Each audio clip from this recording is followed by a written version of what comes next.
Hey, what's up everyone? Saintsfan back again with another episode of the Q&A. I forgot to do this yesterday. I just completely blanked that it was Monday, so sorry about that, but we're doing it today on Tuesday.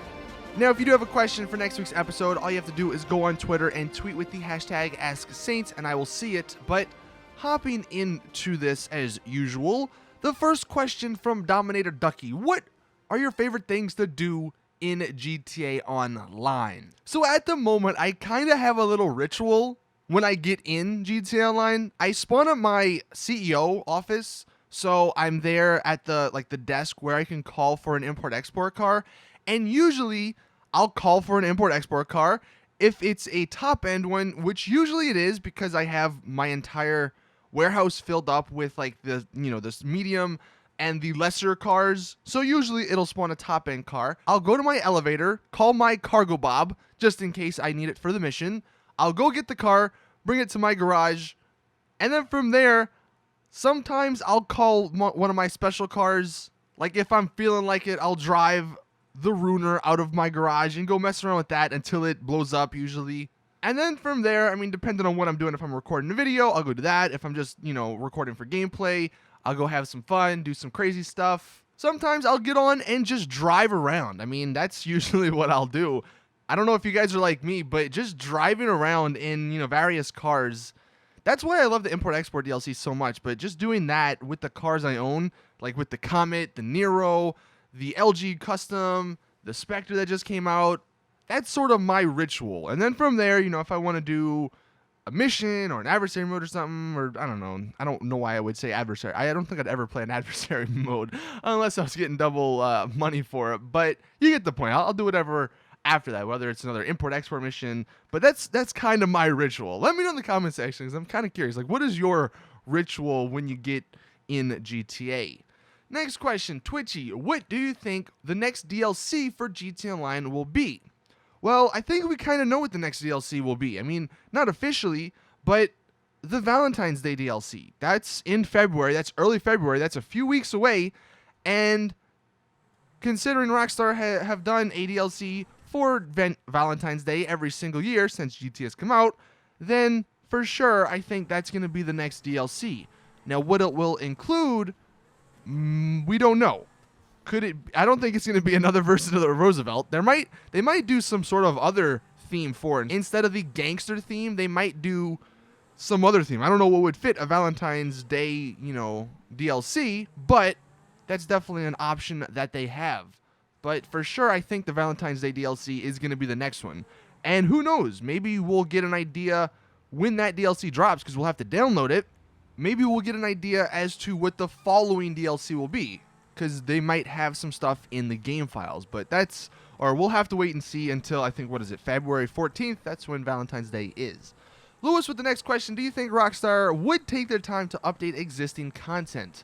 This is kind of what I'm hoping for. I mean, now, if you would have asked me this question before we knew about the supposed slowing down of updates in GTA Online, I would say no.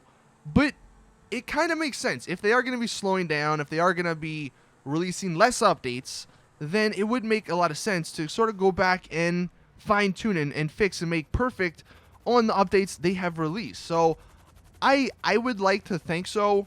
I mean, it always goes back to Rockstar logic, you know what I mean? We don't know what they're going to do, but I would like to see that this year if they're going to not release as many DLCs. Next one from Mitch. So how are they going to implement shark cards in Red Dead Redemption 2? Turbo boosted horses, maybe? That is like the $1 million question, man. That is what ultimately Red Dead Redemption 2 is, like the online version. That's the one thing that we need to know, because if it's going to be like GTA Online, where they're making updates or they're doing certain things simply because they want to make more money in shark cards, then I think a lot of people are going to be upset by that. But if they don't, and they're like, hey, look, we're just going to make this fun, then that'll be awesome. But I'm excited, or I'm anxious actually to see, or to get more information about this upcoming game, so we can have a better idea, as to what to expect when it does release. But that is definitely like the $1 million question at the moment. Baron, what was the first GTA game you played, and what age? And what was your favorite main character across all the games? Okay, so I think I've answered this one before, but it might have been like a few years ago. The first game I ever played was Vice City, and that's the game that made me fall in love with GTA. And that is my favorite, one of my favorite games of all time. It's top 3 for sure. That and Red Dead Redemption 2 are definitely my top, or in my top 3. So you got 2 Rockstar games there. Anyway, the age I was when I played it, I think it was 10 or 11. Because it came out in 2004, I think? Or 2003. I don't know. I can't remember.